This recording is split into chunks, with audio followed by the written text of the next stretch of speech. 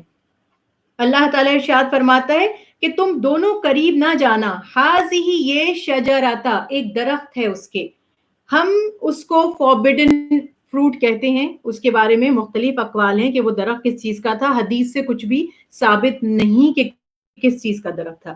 فتکونا ورنہ تم دونوں ہو جاؤ گے من سے ظالمین حد سے بڑھنے والے یا ظلم کرنے والوں میں سے. پس ازلہ لغزش دے دی ہما ان دونوں کو، لغزش دے دی بھلا دیا آدم علیہ السلام اور بی بی حوا کو شیطان نے، انہا اس سے یعنی جس چیز کے بارے میں اللہ تعالیٰ نے فرمایا تھا.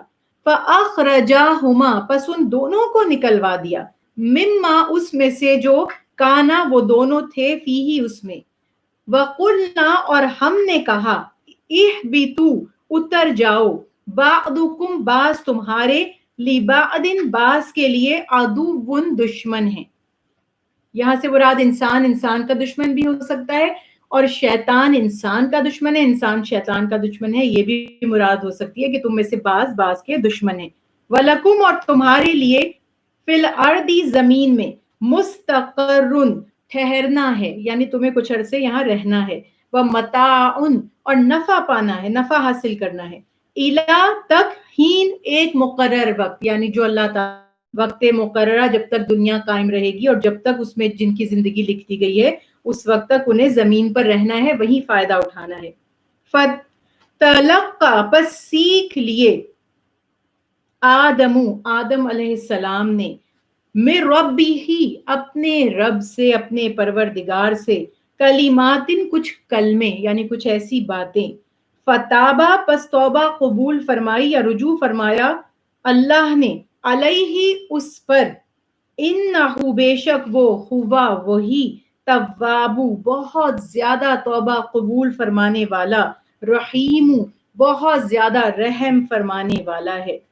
قلنا ہم نے فرمایا، اہبطوا اتر جاؤ، منہا اس سے، جمیعاً سب کے سب، فَإِمَّا پھر اگر، پس یا پھر، اما اگر، یاتینکا آئے آپ کے پاس، منی میری طرف سے، ہدن کوئی ہدایت، فمن تو جو کوئی، تبعہ اتباع کرے گا، پیچھے چلے گا، پیروی کرے گا، فالو کرے گا. اتباع کے معنوں میں ہے خدا یا میری ہدایت کی یعنی وہ راستہ، اس راستے پر چلے گا جو میرا راستہ ہے، جو میرا پسندیدہ ہے، جو میں نے بتایا ہے.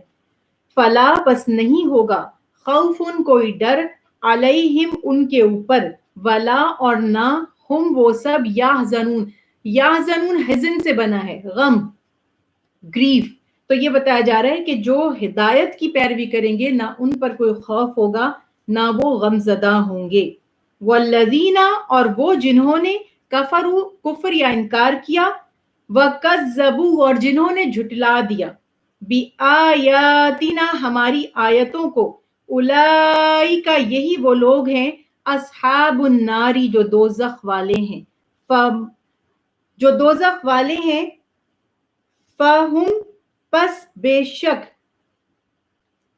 ہم وہ سب، فیہا اس میں، خالدون خلد ہمیشگی کو کہا جاتا ہے، بس وہ اس میں ہمیشہ رہیں گے. اصحاب النار ہم فیہا خالدون وہ اس میں ہمیشہ رہیں گے. اور یہاں پر ہمارا آیت مبارکہ 39 پر رکوع کمپلیٹ ہوا ہے. اب اس کی ہم پہلے تشریح دیکھتے ہیں، وقت کے حساب سے پھر ڈیسائیڈ کریں گے کہ اگلے رکوع کو سٹارٹ کرنا ہے یا نہیں. آئیے گا آیت مبارکہ 30 پر، سورہ بقرہ رکوع نمبر 4. ایک آیت کی میں تشریح کرتے چلے جا رہی ہوں. آپ اگر ممکن ہو تو اپنے ہاتھوں میں قرآن پاک رکھیے اور ایک بلینک شیٹ بھی رکھیے. کوئی سوال ساتھ ذہن میں آتے ہیں وہ بھی لکھ لیں، کوئی خاص پوائنٹ جو ہم ایکسپلین کر رہے ہیں انہیں بھی لکھ لیں، تو انشاءاللہ آپ کو کبھی یہ تفسیر بھولے گی نہیں. پھر جب آپ قرآن پاک سنیں گے اور پڑھیں گے تو آپ کو ایک ایک لفظ انشاءاللہ اللہ کے حکم سے سمجھ آ رہا ہوگا، اور بہت اچھا اس کا انسان کی شخصیت، اس کے کردار پر اثر ہوتا ہے جب اسے کلام الہی سمجھ آ رہا ہو تو۔ اب یہاں پر ہم دیکھ رہے ہیں گریجولی بات ہوئی تھی زمین آسمان کے بننے کی، کل ہم نے جو کلاس میں پڑھا، اب بات ہو رہی ہے تخلیق آدم علیہ السلام کی۔ ایک چیز یہاں پر میں ابتدا میں کلیئر کر دوں، آدم جو ابو البشر ہیں، تمام انسانوں کے باپ ہیں، قرآن پاک کی آیات سے اور نبی کریم صلی اللہ علیہ وسلم کی احادیث مبارکہ سے پتہ چلتا ہے کہ آدم علیہ السلام ابو البشر یعنی پہلے انسان بھی تھے اور اللہ تعالی کے پیغمبر بھی تھے۔ بعض لوگ اس پہ حجت کرتے ہیں یا آرگیومنٹ ان کا یہ ہے کہ آدم ایز اے ہیومن ہیں مگر وہ کوئی پیغمبر نہیں تھے، علیہ السلام اللہ کے نبی یا پیغمبر بھی تھے۔ دوسری بات یہاں پر یہ یاد رکھیے گا کہ قرآن پاک میں لفظ آدم علیہ السلام یعنی ایک انڈیویجول کے طور پر بھی آیا ہے اور بنی آدم کے معنوں میں بھی ہے، یعنی جب ہم آدم کہتے ہیں تو کبھی کبھی اس سے پوری انسانیت، آدمیت مراد ہوتی ہے۔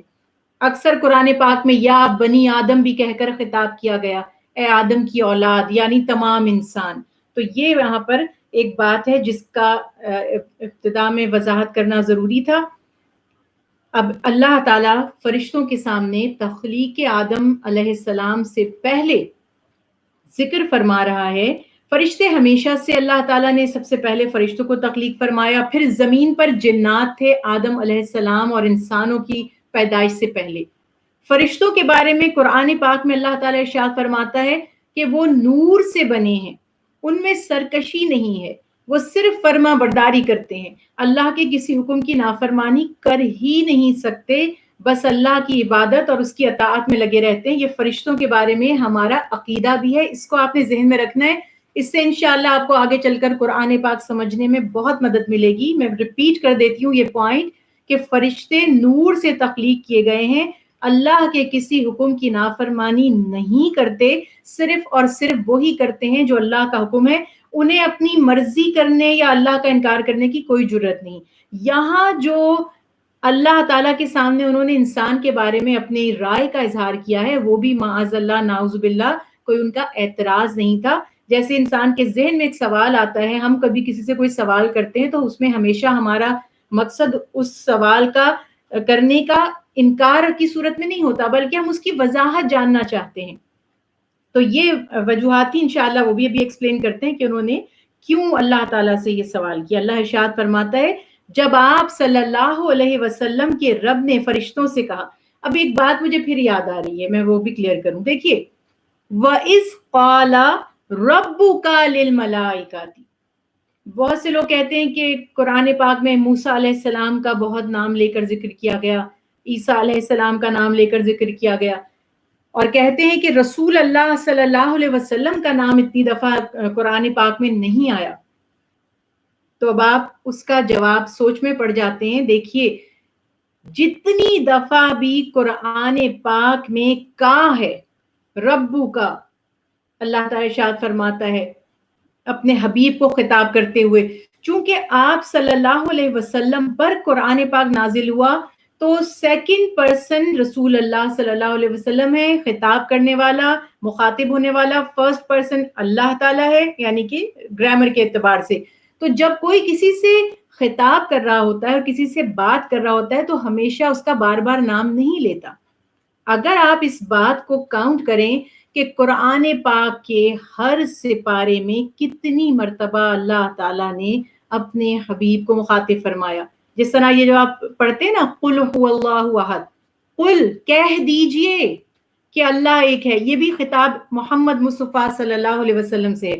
تو میری بہنوں نے، سننے والوں نے کوشش یہ کرنی ہے، جو میں خود بھی کوشش کرتی ہوں کہ میں بھی اس بات پر عمل کروں، کہ جب بھی ایسے صیغے آتے ہیں، ایسے پروناؤن یوز کیے جاتے ہیں، تو آپ کو یہ پتا ہے کہ یہ خطاب رسول اللہ صلی اللہ علیہ وسلم سے ہے تو درود شریف پڑھیے، صلی اللہ علیہ وسلم، یہ درود شریف ہے۔